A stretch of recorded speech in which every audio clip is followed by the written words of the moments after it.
It is great to be a Christian, amen? Great to be a Christian. Great to be able to have a Bible at our fingertips and be able to study God's Word. It's wonderful to know truth, be able to know truth, and to understand that Christianity, at the very core, at the very foundation of being a Christian, it's based upon truth and reason. You recall when the Apostle Paul, when he was before Agrippa, how Festus had accused him of being mad or crazy, and he said, "I'm not mad, most noble Festus, but speak the words of truth and reason." I traveled from Montgomery, Alabama, got to the airport about 5:15 or 5:30, I guess it was this morning. I didn't travel all that way to come here and say that you need to believe in creation, because creation is just the sweetest thing and the neatest thing to believe in. I didn't come here to say you ought to believe in creation. You need to reject the general theory of evolution, because I have this warm, fuzzy feeling that in my heart that I've had for several years now that has just told me, that indicated to me that it just makes a lot of good sense to believe in creation. Now, the fact of the matter is, although I believe we need to be excited about living the Christian life, and there's nothing better than living the Christian life and following in the footsteps of Jesus Christ.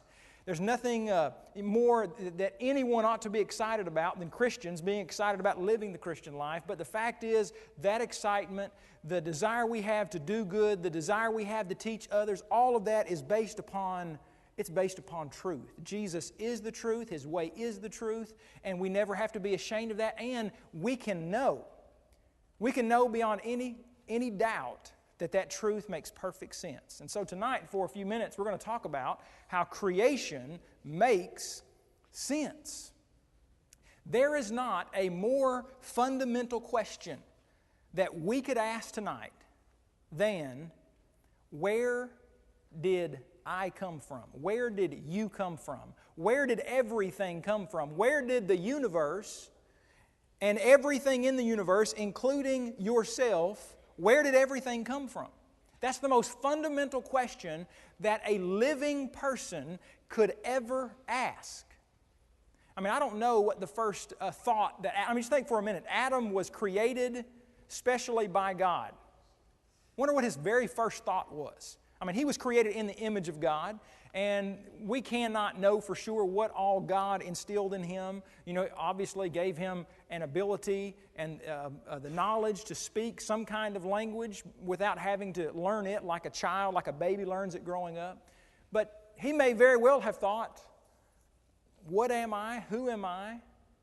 Why am I here? Where am I going? Those are very basic questions to ask. Questions like, why am I here and where am I going? Those are very fundamental questions as well. But nothing is more fundamental really than asking, where did I come from? Where did everything come from? And I find it very interesting that the Bible opens up with the very first words in Scripture give us the answer to that question. In the beginning, God created the heavens and the earth. And then over the next few verses, chapter 1 as well as chapter 2, more details in chapter 2, especially about what occurred on day 6 of creation, you have not only God creating the heavens and the earth, but then you find out that God made everything in the heavens and on the earth. And then you have statements like in Exodus 20 and verse 11 that says, "In 6 days the Lord made the heavens, the earth, the sea, and all that is in them." And so the Bible gives us the answer to where we came from. But it's not the answer that a lot of people believe. There was a man by the name of Charles Smith. He was the president of the American Association of the Advancement of Atheism back in the 1920s. And he wrote a statement that Brother George Klingman rebutted in a book that he wrote called God Is. And he quoted Mr. Charles Smith as stating this in his atheistic pamphlet years ago, decades ago. He said, in the beginning, this is the story you see that the general theory of evolution tells us. That in the beginning was matter, which begot the amoeba, which begot the worm, which begot the fish, which begot the amphibian, which begot the reptile, which begot the lower mammal, which begot the lemur, which begot the monkey, which begot man, who supposedly imagined God. This is the genealogy of man. And you know, the fact of the matter is that this story really hasn't changed. The general theory of evolution hasn't really changed very much since the 1920s, because the same general story has been preached and parroted over and over again. You don't hear it quite this bluntly, but the fact is, in textbooks all over this country and all over the world, and in college classrooms, in high school classrooms, in movies, on the radio, in many different areas, they may not say it quite this bluntly, but the fact of the matter is, their theory says that your great-great-great-great-great-grandparents times a few hundred or a few thousand were toads. That your great-grandparents, great-great-great-great-great-grandparents were ape-like creatures that drug their knuckles on the ground a few million years ago. That's what the general theory of evolution says. And so you have two competing ideas. One that says, in the beginning, God created the heavens and the earth, and one that says, in the beginning was matter, which begot the amoeba and begot everything else. It's illustrated a lot of times like this in classrooms. You have the kind of the evolutionary tree of life, if you will. This is supposedly our heritage, that in the beginning was matter, which begot the amoeba, which begot the worm, which begot the fish, which begot the amphibian, the reptile, the lower mammal, the lemur, the monkey, and man. This is how it was portrayed in U.S. News and World Report. I guess this was 10 years ago now, almost 10 years ago, in July of 2002. They illustrated simpler organisms that over allegedly millions of years evolved into man, and then the idea is, well, what are we evolving into next? Even though we have a lot of different people on this planet, I've never seen them evolving into what they are alleging might be aliens of some kind. Let me bear with me a little bit this evening as I share with you a few different quotations. But I want you to get these next two, because they are basically definitions of this second theory that we mentioned, this second model, you might say, of our origins, the idea of evolution. What is it? How do people describe it or define it? Well, here are two guys I want to introduce you to, Dr. George Gaylord Simpson and Dr. Gerald Kirkut, who kind of define their theory, and they're fairly well accepted definitions as far as what does it mean to talk about the general theory of evolution. And so George Gaylord Simpson wrote this over 50 years ago and still pretty very well accepted, partly because of the succinctness of the statement and also because of his reputation in the evolutionary community last century. He said evolution is a fully natural process. Fully natural. What does that leave out? That leaves out the supernatural. It's a fully natural process inherent in the physical properties of the universe, not the spiritual properties, not mind, but matter in the physical properties of the universe, by which life arose in the first place, and by which all living things, past or present, have since developed divergently and progressively. And so here we can go back to this illustration of evolution and see how they illustrated the idea of divergently and progressively, as the definition is given by Dr. George Gaylord Simpson. Dr. Gerald Kirkut, in that very same year, in his book, The Implications of Evolution, defined it this way. He said, there is a theory that all living forms in the world have arisen from a single source, which itself came from an inorganic form, a non-living form. Everything, life, supposedly came from non-life. This theory can be called the general theory of evolution. And so what we're looking at tonight is this: creation, the general theory of evolution. Which one really makes sense in regarding our origins, the origins of matter, the origins of life? We're told, and I could show quotation after quotation, I might show a few more of these tomorrow morning or afternoon, of men who are very adamant about this theory being absolutely factual.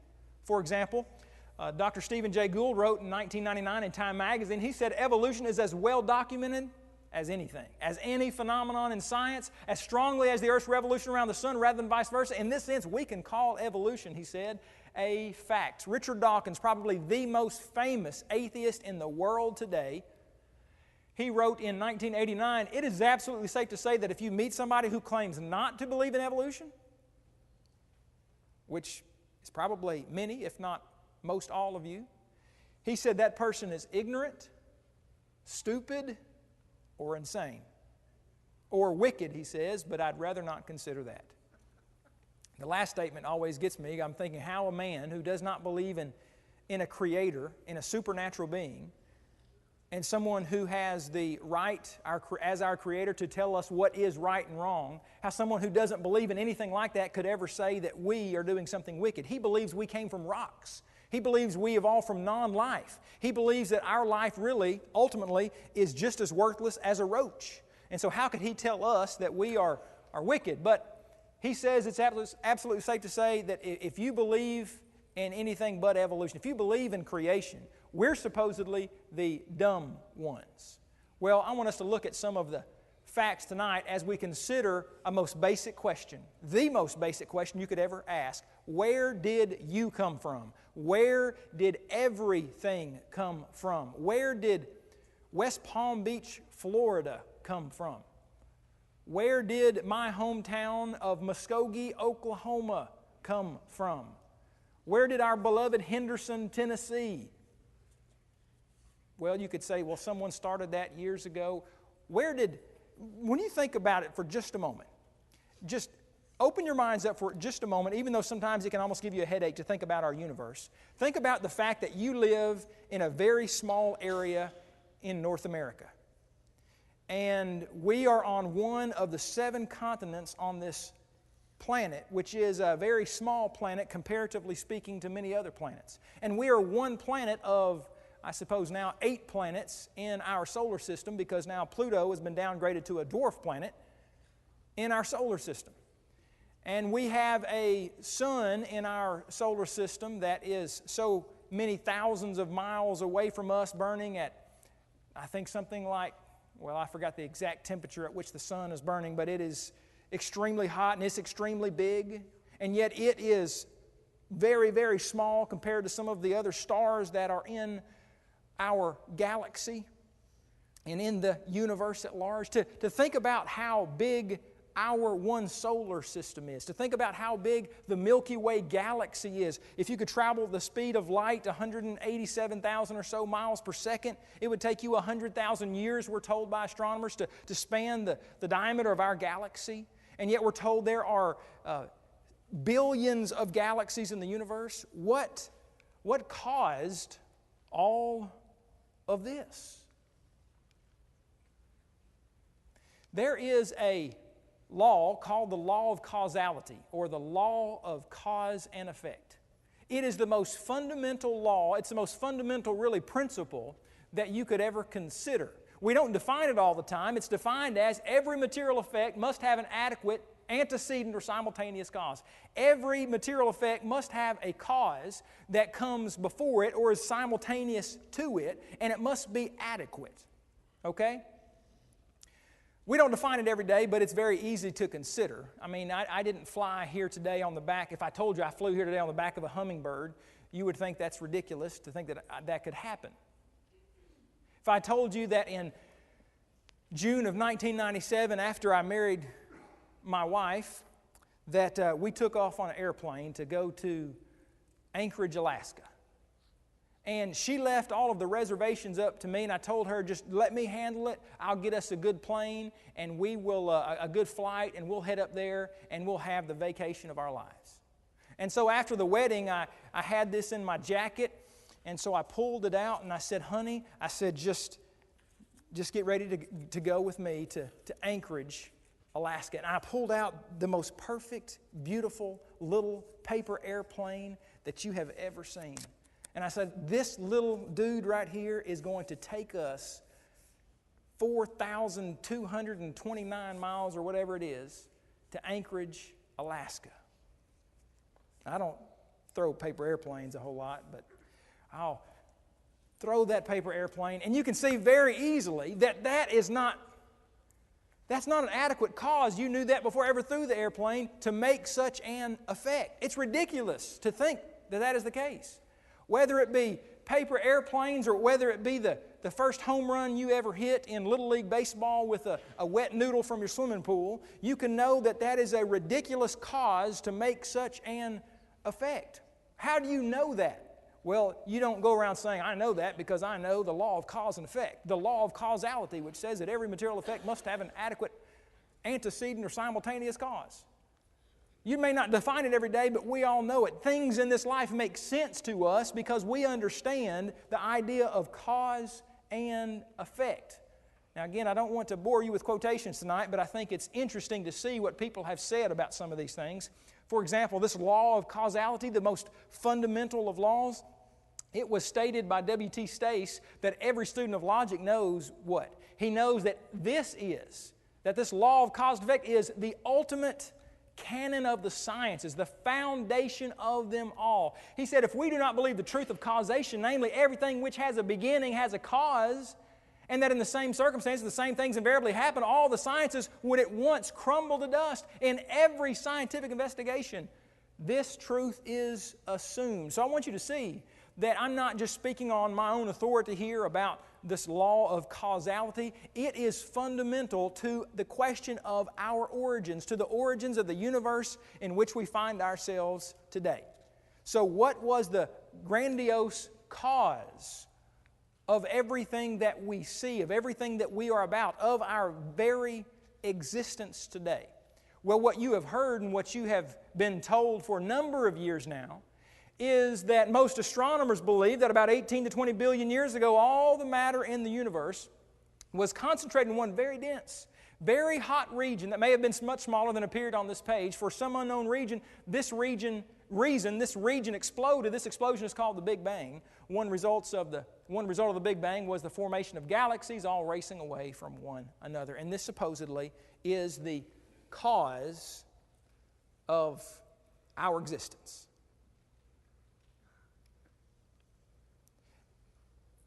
Does that sound logical to you?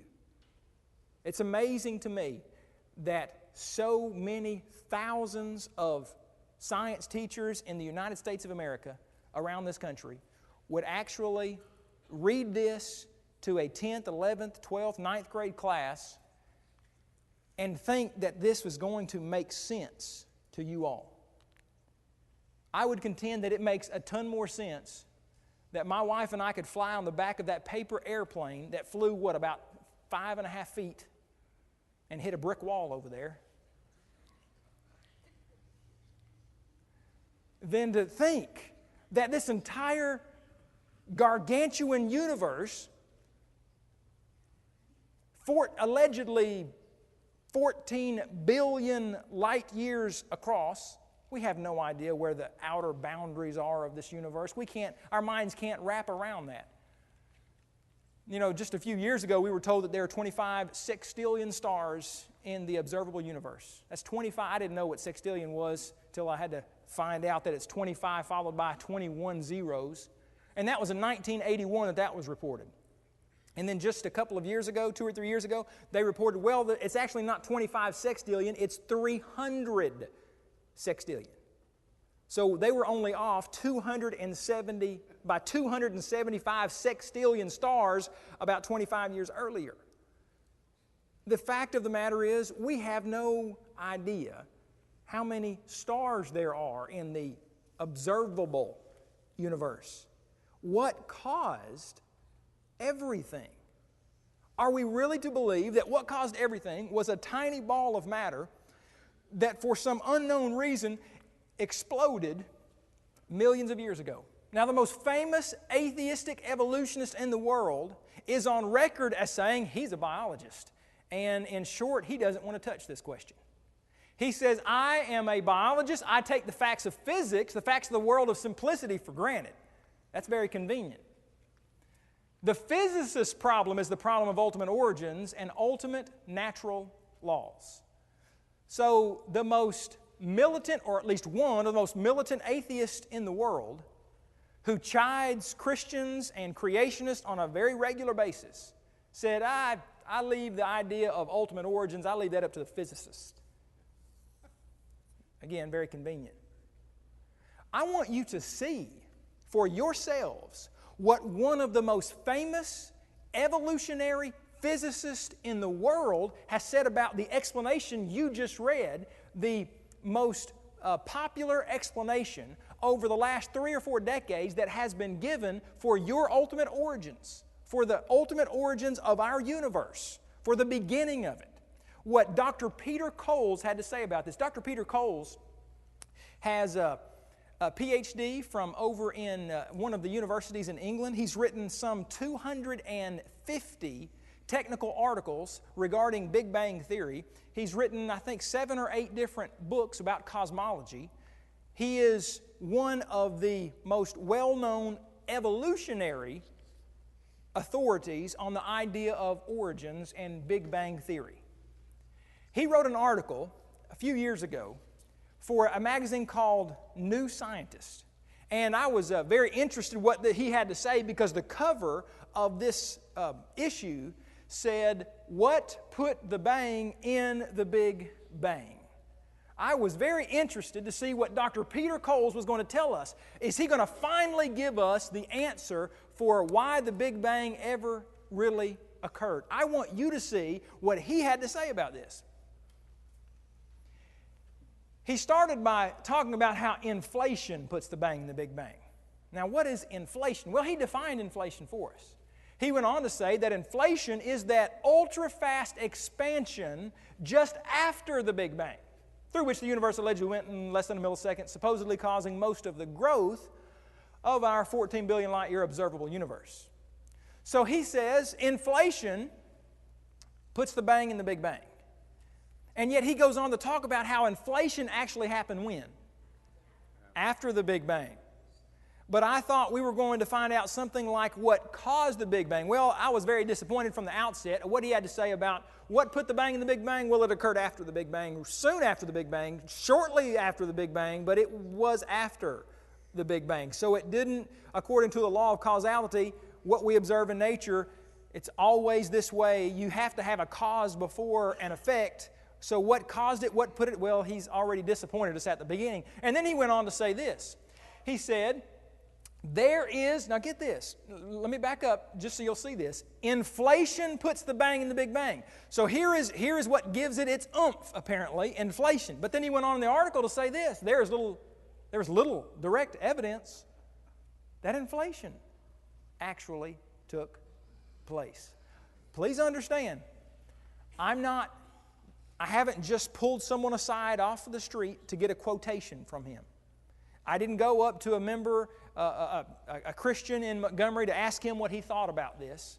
I didn't go to Elmore County Middle School where I was asked to speak a few days ago about a particular subject, and I was honored to be able to speak in a public school about some of these matters. I didn't interview a science teacher there.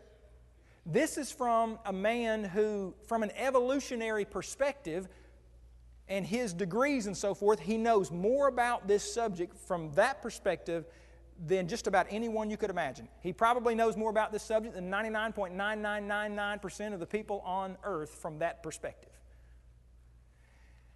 There is little direct evidence that inflation actually took place, and it supposedly is what gave the bang its bang. What's more, we still don't know what would have caused it if it did. So how confident can we be that inflation is really a part of the universe's history? What he's saying there is this: how confident can we be that Big Bang is really a part of our history? And yet this has been in textbooks now for decades. He went on to say, Alan Guth, who was the physicist back in the early 80s who proposed this inflationary theory, he said Alan Guth cannot prove that this inflation actually happened, nor can he suggest a compelling physical reason why it should have. Number one, he can't prove it. Number two, he really can't give you a good reason why, since he can't prove it, he can't really even give you a good reason why it did or should have happened. I thought these were very interesting, to say the least, and very telling for sure, about this theory that we've been told over and over and over again is factual. He said within just a few years, inflation, this fast expansion of the universe right after the Big Bang, within just a few years, inflation had become an indispensable part of cosmological theory. You can interpret that as Big Bang theory. The only problem was there wasn't a shred of evidence that inflation had actually happened. From an evolutionist who is an authority on matters pertaining to cosmology. Now, here is how he concluded his article. This was his conclusion. This is how he ended it. Dr. Peter Cole said, "We don't know for sure if inflation happened. And we are certainly a long way from being able to identify the inflation.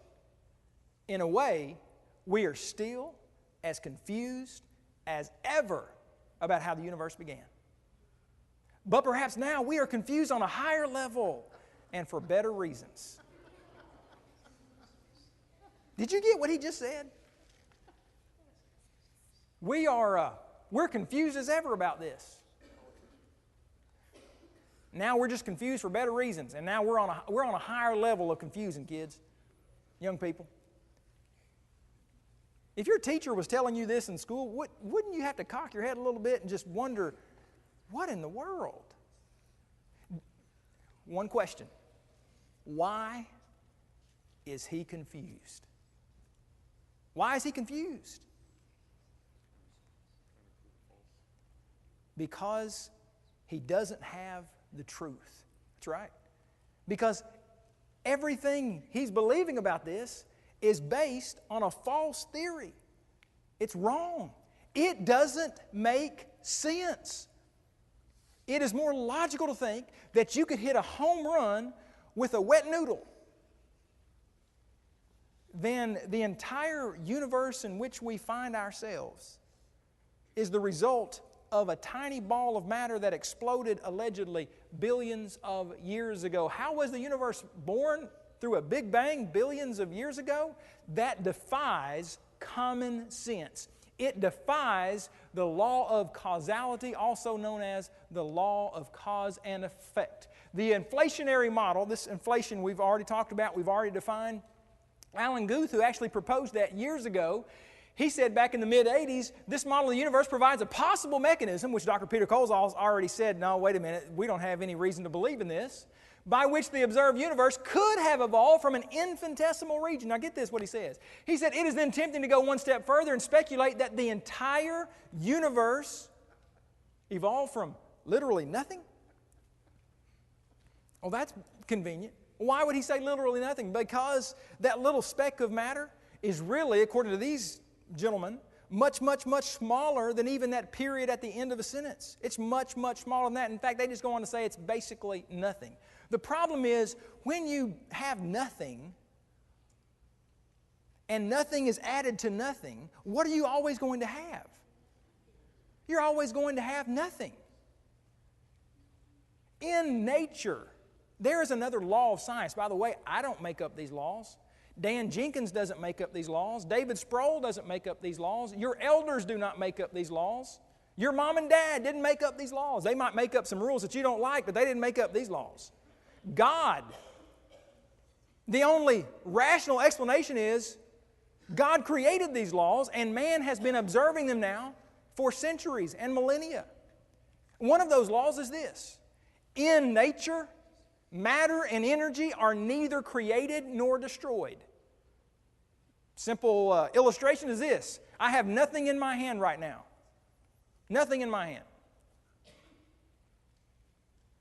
What do I have in my hand now? Okay, wait 5 seconds. Let me ask you that question again. What do I have in my hand now? That was maybe 3.5 seconds, I know. Nothing. Are you scared of nothing? What if I told you, I'm going to hit you with nothing? Hit me with nothing. Did you feel that? No, because that's nothing. In nature, matter and energy are neither created nor destroyed. If you have nothing in nature, what's nature going to do with nothing? Nothing. Because you don't have anything. Now, this is what I find interesting about nothing. is about a month and a half after that article was in New Scientist magazine on what put the bang in the Big Bang, about a month and a half after that, they ran another article, another cover story, which I found very odd.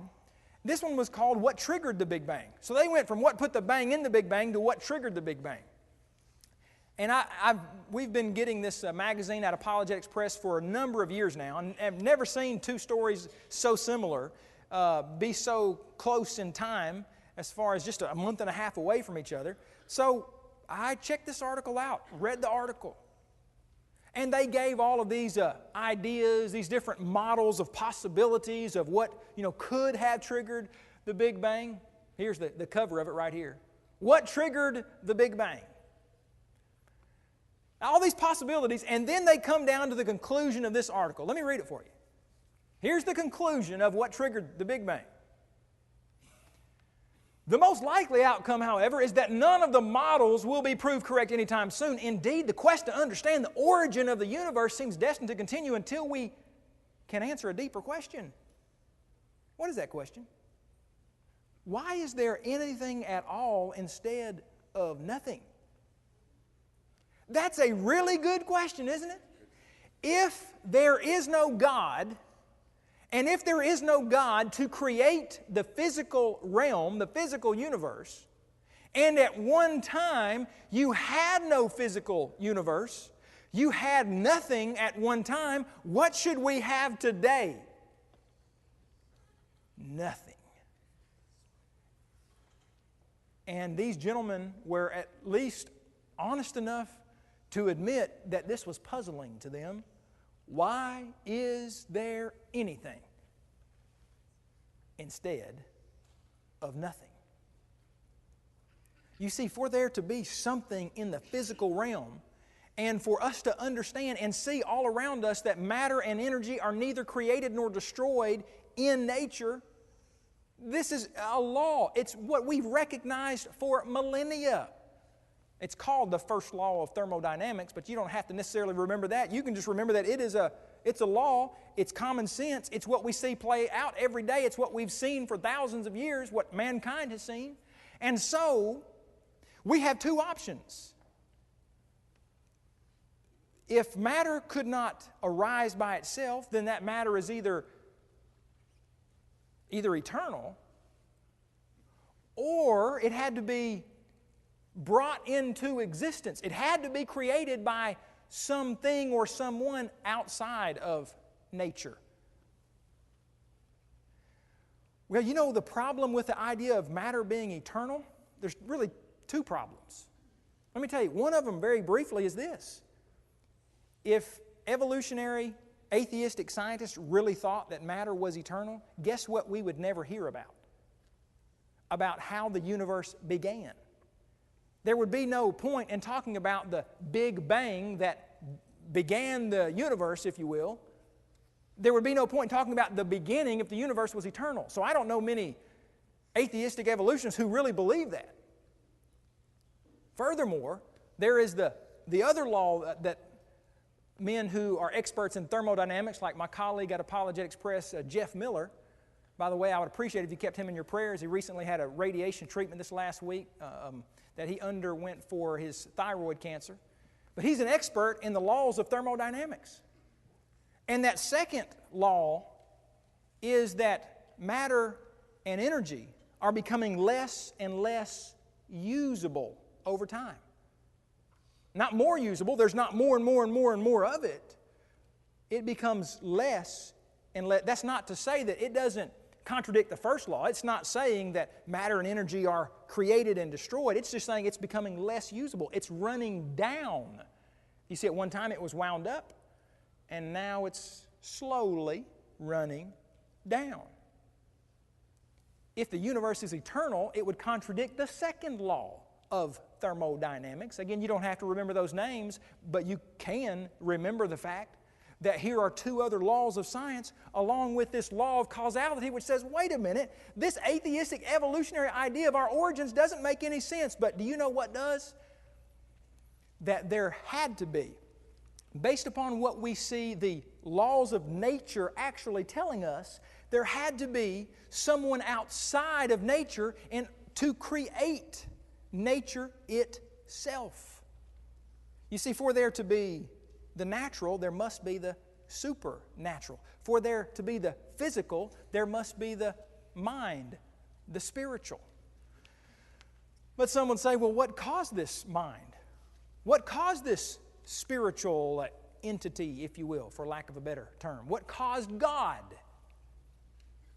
If the law of cause and effect says every effect must have a cause, what caused God? And you know what? It's a good question. I don't fault anyone for asking that question. I think it's a perfectly rational question to ask. And it will be asked, and it has been asked. Here's the thing about it. The law of causality, the law of cause and effect, is based, it has been acknowledged, not based upon what is seen or observed or thought of regarding the spiritual realm. It's based upon what we see in the physical realm. You see, the law of causality has to do with what we see in the material realm. And thus it is limited to the material realm itself. The short of it is, God, by definition, as an omnipotent, omniscient mind, spiritual being, God is spirit, John 4, 23 and 24, He is outside of the law of cause and effect. And so it is impossible to say, well, the law of cause and effect must apply to God if it applies to the universe itself. No, it cannot apply to God because God is outside of the physical realm. But what it does tell us, along with these other two laws of science that we've already mentioned this evening, what they do tell us is the explanation that atheistic evolution gives us defies logic and common sense and the laws of science. But the idea that in the beginning God created the heavens and the earth is ultimately, perfectly rational. Atheistic evolutionists endow nature with the ability to behave supernaturally. There would be evolutionists and atheistic evolutionists who would tell you that the idea that there is a God is a hocus-pocus type mentality or a hocus-pocus type belief. It is superstitious, etc., etc.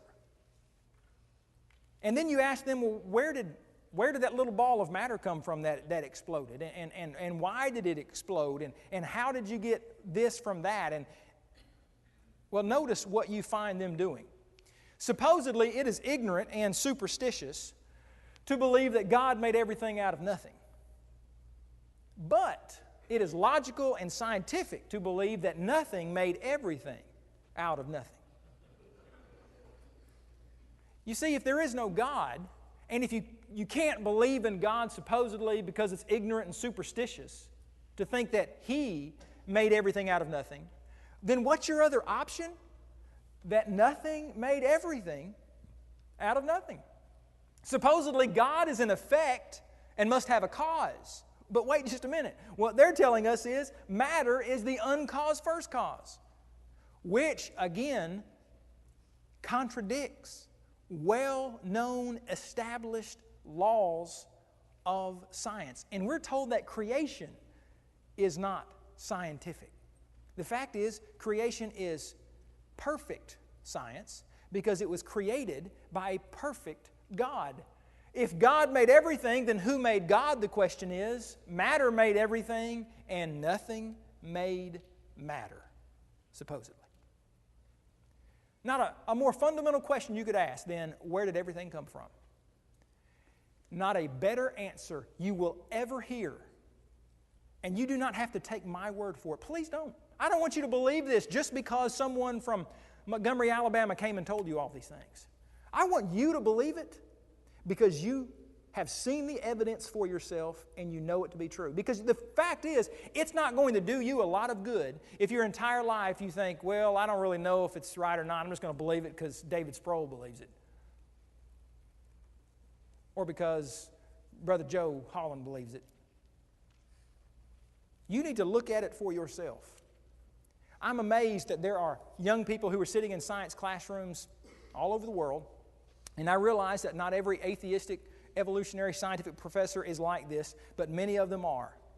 They try to put young people in a box and just force information and nearly force them to believe something that, number one, does not make sense at all, as we've already seen tonight.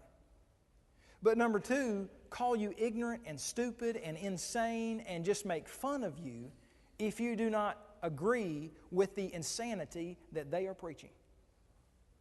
Young people, I know that your parents, that you're the leaders here in this congregation, and that people who care for you in general, they want you to not just ignore all of the evidence, to not just say, well, you know, while I'm at home, I'm just going to believe whatever my parents tell me to believe. They want you to take the time and the effort while you are young, before you leave home, to think about what? Stuff that doesn't really matter, like a wee Madden NFL football game.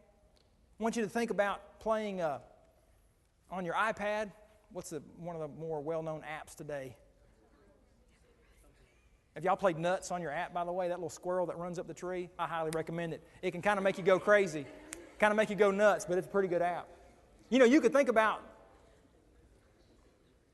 all of the apps on your iPad, all of the songs on your iPod. You could think about all of the things that maybe take our attention away in this life, but are you going to, hang with me here, are you ever going to get around to thinking about the most important questions that you could ever ponder? Where did you come from? How do you know you came from there?